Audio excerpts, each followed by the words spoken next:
दोस्तों, एक आदमी होटल के अंदर बड़ा हैरान परेशान सा है, खाना खा रहा होता है और एकदम से उसकी जो नज़र है वो नज़र होटल के गेट के ऊपर ही होती है। और होटल के गेट के ऊपर उसकी नज़र पड़ती है कि एक महिला साड़ी पहने हुए होटल के अंदर आती है।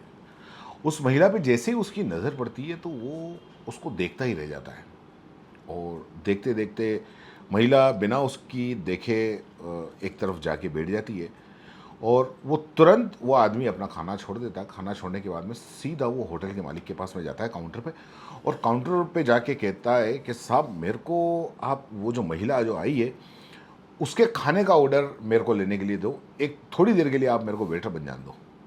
वो जो होटल मालिक होता है वो कहता है कि भैया, हमारे होटल की रेपुटेशन का सवाल है और कल को उस महिला को बुरा लग जाएगा, हमारी होटल की कंप्लेंट कर देगी, तो ये ठीक बात नहीं है। लेकिन वो उस होटल मालिक को समझाने की कोशिश करता है, उसको कुछ बात समझाता है।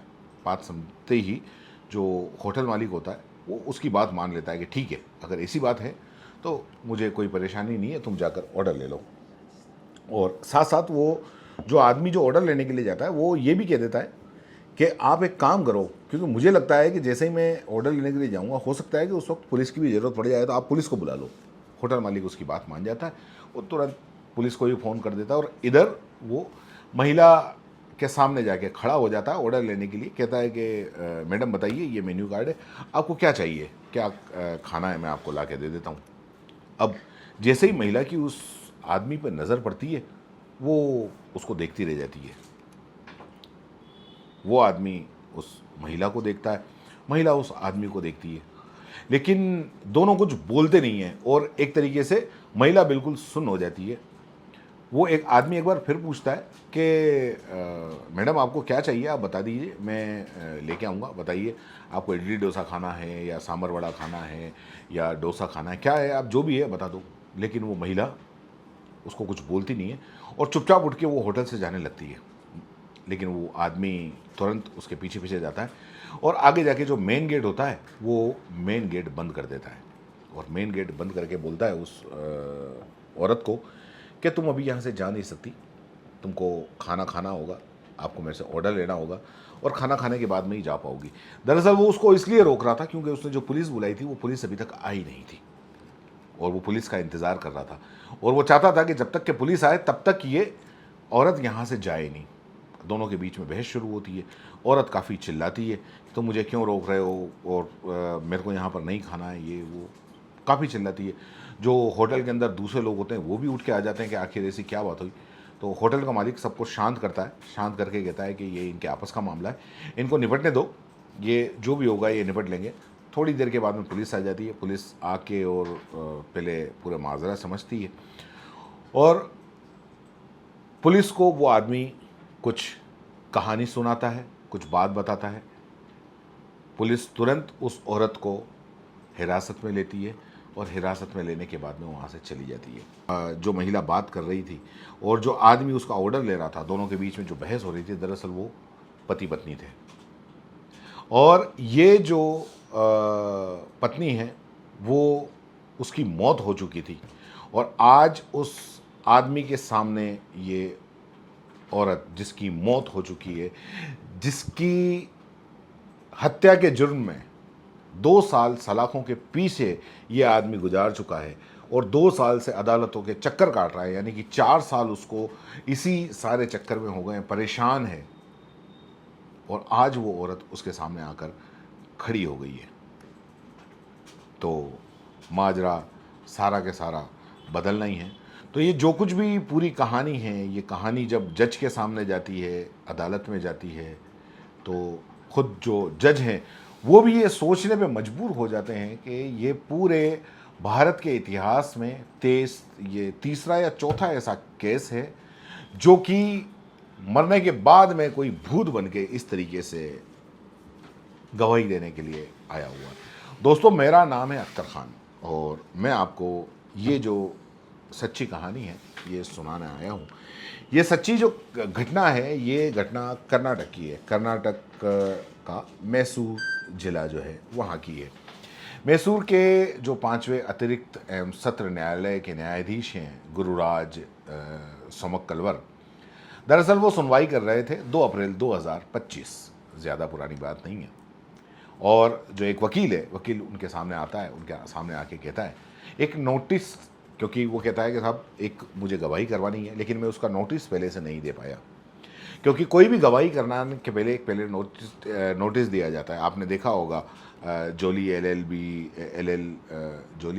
2, आपने देखा होगा जोली LLB फिल्म, उसके अंदर फर्स्ट में भी बताया है, सेकंड में भी बताया है कि बिना नोटिस के गवाही देने के लिए, तो उसमें जज से पहले वो माफ़ी मांगता है वकील, और वकील माफ़ी मांगने के बाद में कहता है कि साहब कटघरे के अंदर मैं किसी को गवाही के लिए बुलाना चाहता हूँ और ये बहुत ज़रूरी है, अगर आज गवाही नहीं हुई तो आगे बहुत बड़ा हम लोगों से भी अन्याय हो जाएगा।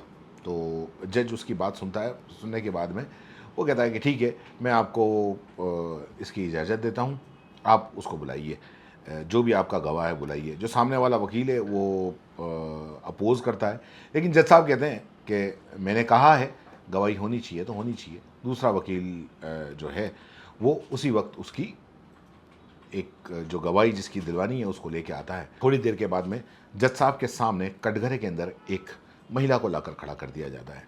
एक तरफ महिला खड़ी है और दूसरी तरफ एक पुरुष खड़ा हुआ है। दरअसल जो पुरुष है उसका नाम है कुरुवारा सुरेश, और सामने जो महिला है उसका नाम है मल्लिके।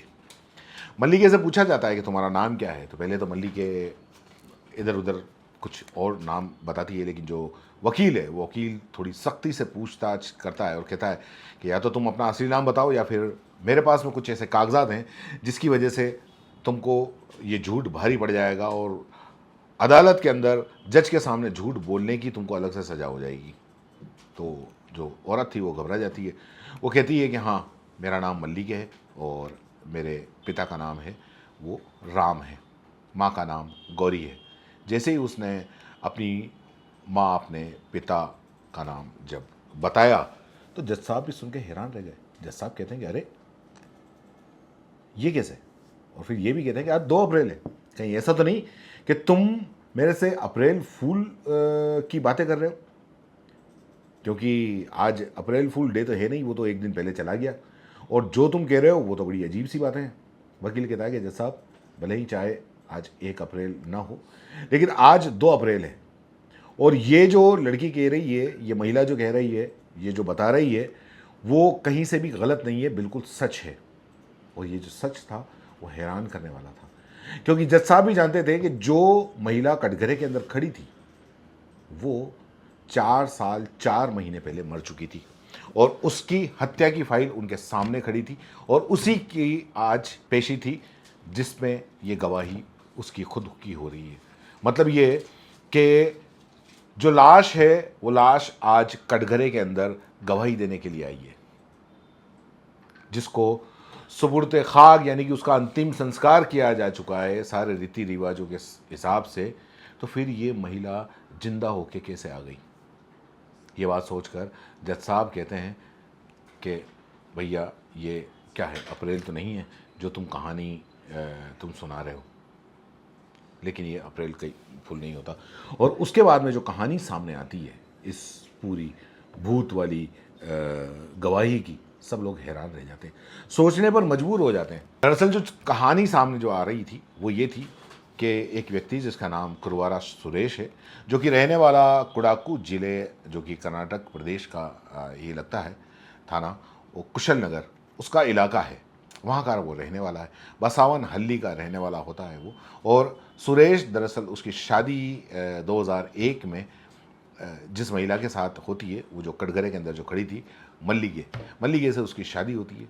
ज़िंदगी काफ़ी अच्छी खासी गुजर रही थी, दोनों मेहनत मजदूरी करके अपना काम कर रहे थे और अपना घर चलाया करते थे। धीरे धीरे वक्त आगे बीतता है और दोनों के 2 बच्चे भी हो जाते हैं। लेकिन एक दिन अचानक दिसंबर 2020 को अचानक से जो मल्लिके है वो गायब हो जाती है, और गायब होती है। उसका पति एक आध दिन तो सोचता है, उसकी हर जगह तलाश करता है, दोस्तों के यहाँ, रिश्तेदारों के यहाँ, सब जगह तलाश करता है, लेकिन किसी के वहाँ नहीं मिलती, किसी से संपर्क भी उसने नहीं किया, कहीं मल्लिका के अता पता नहीं होता है। उसके 2 बच्चे होते हैं, वो भी परेशान होते हैं, जो माँ बाप होते हैं वो भी परेशान होते हैं कि आखिर गई तो गई कहाँ। उसके बाद में जब कहीं नहीं मिलती तो फिर सुरेश नज़दीकी पुलिस स्टेशन कुशल नगर पहुँच जाता है और वहाँ जाने के बाद में पुलिस वालों से कहता है कि साहब मेरी बीवी जो दिसंबर 2022 को अचानक से लापता हो गई है, वो उसकी गुमशुदगी की रिपोर्ट लिखवानी है और दूसरा उसको ढूंढवाने में मेरी मदद कीजिए, क्योंकि जो मेरे बच्चे हैं वो भी परेशान हैं, वो भी उसको याद करके रोते हैं। अब पुलिस भी काफ़ी ढूंढने का प्रयास करती है, एफआईआर भी दर्ज हो जाती है, धीरे धीरे लेकिन वो मिलती नहीं है। धीरे धीरे करके वक्त आगे बढ़ता है। दिसंबर का महीना था, साल 2020 की बात थी। धीरे धीरे करके दिसंबर, जनवरी, फरवरी, मार्च, अप्रैल महीने गुजर जाते हैं। जुलाई 2021 की बात है। अचानक ही पुलिस को एक सूचना मिलती है कि एक जो मैसूर है, मैसूर का एक थाना है, बिटडापुरा का एक इलाका है, उसमें पेरिया पटना, दरअसल पेरिया पटना में का जो वो इलाका है, उसमें एक महिला की लाश मिलती है। उस महिला की उम्र लगभग 34 से 35 साल बताई जा रही है। और जब उस महिला की लाश मिलती है, जो लाश होती है वो काफ़ी पुरानी होती है और सड़ी गली अवस्था के अंदर होती है। उसकी काफ़ी जांच पड़ताल करते हैं उसको कि भाई किसकी लाश है, उसको ढूंढने की कोशिश करते हैं, महिला की शिनाख्त हो सके, लेकिन पता नहीं चलता। उसके बाद में जब पुलिस वाले, क्योंकि अक्सर आसपास के जितने भी इलाके होते हैं वहाँ पर थानों के अंदर कोई गुमशुदगी की रिपोर्ट है उसमें भी तलाश करते हैं, तो 100-125 किलोमीटर दूर एक थाने के अंदर गुमशुदगी की रिपोर्ट इनको दर्ज की हुई मिलती है, जो कि 9 महीने पहले की गई थी। और ये जो लाश है वो जुलाई के अंदर मिलती है। अब पुलिस वालों को इस मामले में और जांच पड़ताल करने के लिए जो कुशल नगर पुलिस स्टेशन है उससे संपर्क किया जाता है।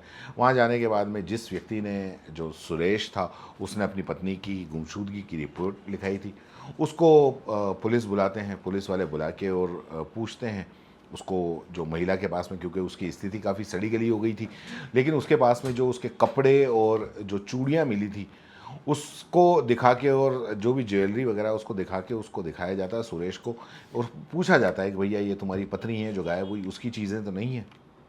क्योंकि लाश को दिखाते हैं, लाश से कुछ पता नहीं चला, पूरी तरीके से वो सड़ चुकी थी और मतलब एक तरीके से वो कंकाल बन चुकी थी, इसलिए समझ पाना मुश्किल था।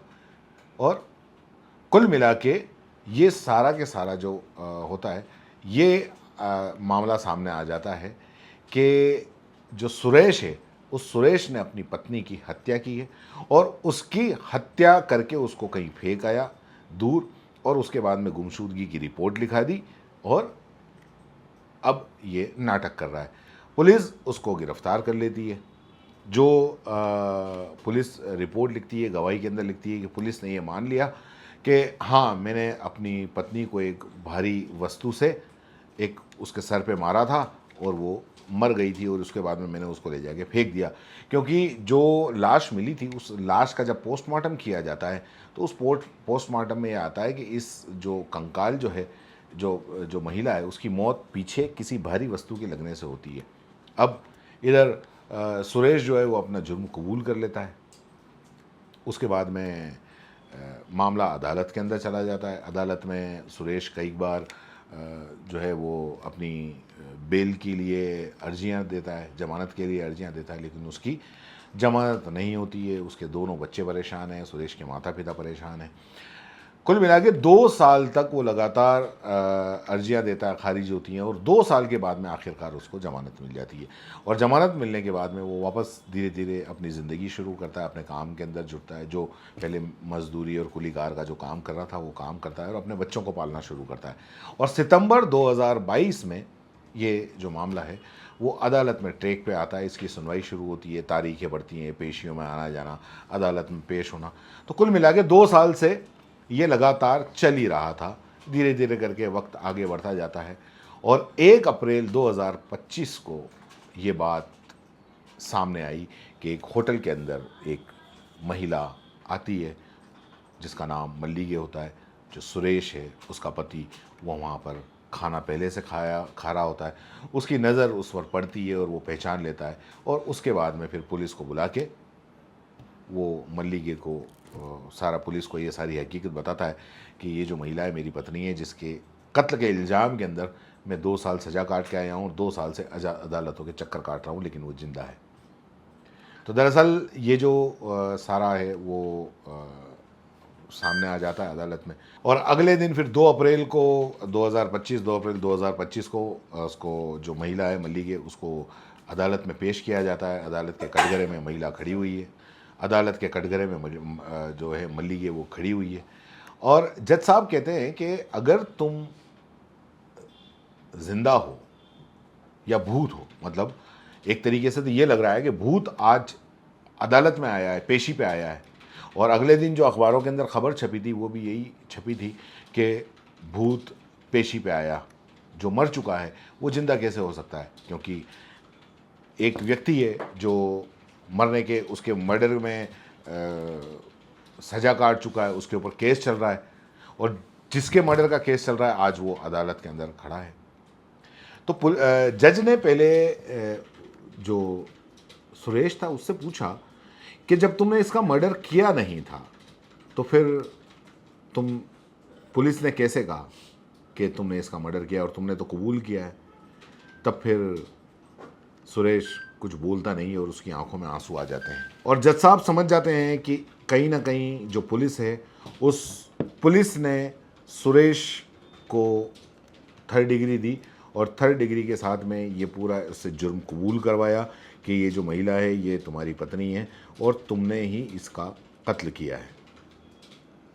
और सुरेश के साथ में कहीं ना कहीं ज़्यादती की गई होगी, उसे पीटा गया होगा और उससे ये इस तरीके का बयान लिखवाया गया होगा, और उसने अपने पत्नी के उसमें जेल भी चला गया। तो कुल मिला के जो जज साहब हैं, वो जज साहब बाद में ये भी देखते हैं, जो बरामद उस टाइम हुए थे कपड़े चूड़ी वगैरह सब देखते हैं। वो महिला से भी पूछते हैं, महिला भी कहती है कि नहीं, मल्लिके से पूछते हैं कि नहीं ये मेरी नहीं है। जज साहब जब उससे पूछते हैं कि क्या तुमने इसी की शिनाख्त करी थी, तो सुरेश कहता है कि मैंने इसकी शिनाख्त करी थी लेकिन मैंने मना कर दिया था कि ये मेरी पत्नी के नहीं है, लेकिन पुलिस ने ज़बरदस्ती कबूल करवाया था। और उस पुलिस और उस जो SHO वो जो टीम है, इस पूरे जो घटनाक्रम का जो उसने खुलासा किया था उस वक्त, तो जज साहब उनके खिलाफ भी नोटिस देते हैं और कहते हैं कि 17 अप्रैल 2025 तक इस बात की जानकारी चाहिए कि जो लाश थी जिसको आपने मल्लिके का बना के सुरेश को जेल के अंदर डाल दिया, वो किसकी लाश थी ये पता चाहिए, कपड़े किसके थे, और तुमने जो सुरेश के साथ में मारपीट और ज़बरदस्ती करके उससे जुल्म कबूल करवाया, उस बात की भी सारी की सारी सफाई चाहिए। सोशल मीडिया पे काफ़ी ये वायरल भी होती है, और वायरल भी ये काफ़ी हुई थी, कभी 4-5 दिन तक रेगुलर इसका चला भी था। तो दरअसल जब बाद में ये पता चला कि आखिर जब पत्नी की मौत नहीं हुई है तो फिर अचानक वो कहाँ चली गई, कैसे चली गई, तब पता चलता है कि उसने, जो महिला है, उस महिला ने ये कबूल किया कि दरअसल उसका किसी और आदमी के साथ में अफेयर था, और क्योंकि उसे पता था कि जब मैं अपने पति को ये बात बोलूँगी या पति को ये बात पता चलेगी तो वो न तो मुझे जाने देगा और ना ही मुझे कुछ करने देगा, इसलिए वो चुपचाप बिना किसी को बताए जिस व्यक्ति के साथ में उसका अफेयर था वो उसके साथ में चली गई। जज साहब उसके लिए भी कहते हैं कि ये कहाँ गई, किसके साथ में रही, इसका भी पूरा पता होना चाहिए। और दूसरा जो सुरेश था, उसके माँ बाप ने ये भी मांग की है, क्योंकि 2 साल वो जेल के अंदर रहा, उसने इतनी प्रताड़ना सही, तो उसको भी कहीं ना कहीं उसको मुआवजा मिलना चाहिए। अब ये तो आगे, क्योंकि इस केस की इन्वेस्टिगेशन चल रही है, तो ये पूरा के पूरा मामला अभी और भी खुलासा। तो कुल मिला के यही था कि जिस व्यक्ति ने अपनी पत्नी के कत्ल के अंदर 2 साल बिता दिए, अचानक वो सामने आके खड़ी हो गई और ये सारा के सारा उस मामले का खुलासा हुआ। अगर नहीं होता तो हो सकता है कि कल को इसको कैद भी हो सकती थी, क्योंकि उसके पास में अपनी बेगुनाही साबित करने के और कोई तरीके थे नहीं। पुलिस ने मारपीट करके इससे जुर्म कबूल करवा दिया था। तो बहरहाल अभी इस केस की इन्वेस्टिगेशन चल रही है, जो भी अपडेट होगा हम आपको देंगे। फिलहाल के लिए इतना ही। क्या सोचते हैं आप इस बारे में, इस क्राइम की खबर के बारे में, नीचे कमेंट बॉक्स में ज़रूर बताएं। धन्यवाद।